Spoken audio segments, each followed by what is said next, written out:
Marriage అయిన తర్వాత భార్యకు భర్త నుంచి సెక్సువల్ రిలేషన్షిప్లో సపోర్ట్ లేకపోతే భార్య అతనిపై చట్ట ప్రకారంగా చర్య తీసుకోవచ్చా, లేదా ఇది డివోర్స్కి కారణంగా మనం చూపించవచ్చా? అయితే భర్త ఇంపార్టెన్సీ అంటే అతను సెక్సువల్ రిలేషన్షిప్కి సరైన విధంగా అర్హత లేడని భార్య ఏ రకంగా కోర్టుని అప్రోచ్ అవ్వాలి అన్నది ఈరోజు మనం వీడియోలో తెలుసుకుందాం. ఇది చాలామందిలో కలుగుతున్న ప్రశ్న. కొన్ని సందర్భాల్లో కోర్టుకి అప్రోచ్ అవ్వాలంటే భయం. ఎలా చెప్పాలి? ఏమనుకుంటే భర్త యొక్క పరువు పోతుందేమని ఒక రకంగా భయం. తమలో తామే కుమిలిపోతుంటారు. అటువంటి సందర్భాల్లో భార్య ఎటువంటి వితౌట్ ఎన్ హెస్టేట్ కోర్టుని కానీ అప్రోచ్ అయితే తప్పనిసరిగా మీకు ఒక రిలీఫ్ దొరికే అవకాశం ఉంటుంది మీ భర్త నుంచి.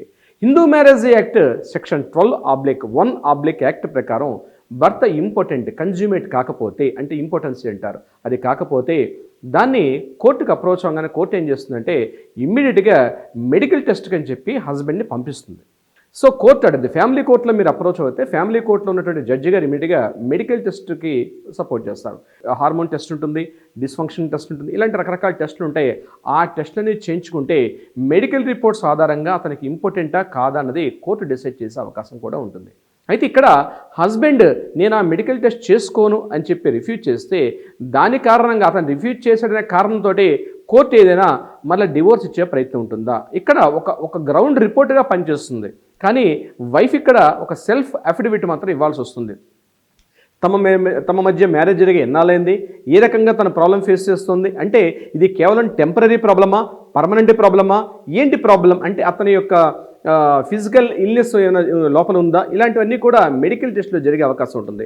సో వైఫ్ తమ హ్యాపీయెస్ట్ లైఫ్ కోసం చెప్పి తప్పనిసరిగా కోర్టును అప్రోచ్ అవ్వండి. కోర్టు నుంచి మెడికల్ టెస్ట్ చేసుకొని చెప్పి ఆర్డర్ వస్తుంది. Based on the medical test reports ఆధారంగానే అతనికి డివోర్స్ ఇవ్వాలా లేదా ఉండాలా అన్నది కోర్టు డిసైడ్ చేసే అవకాశం ఉంటుంది. బట్ ఏదేమైనప్పటికీ కూడా కేవలం అతను రిఫ్యూజ్ చేశాడనే కారణాన్ని చూపిస్తూ మళ్ళీ డివోర్స్కి వెళ్తే కుదరదు. తప్పనిసరిగా అక్కడ ఒక అఫిడవిట్ కూడా సబ్మిట్ చేయాలి.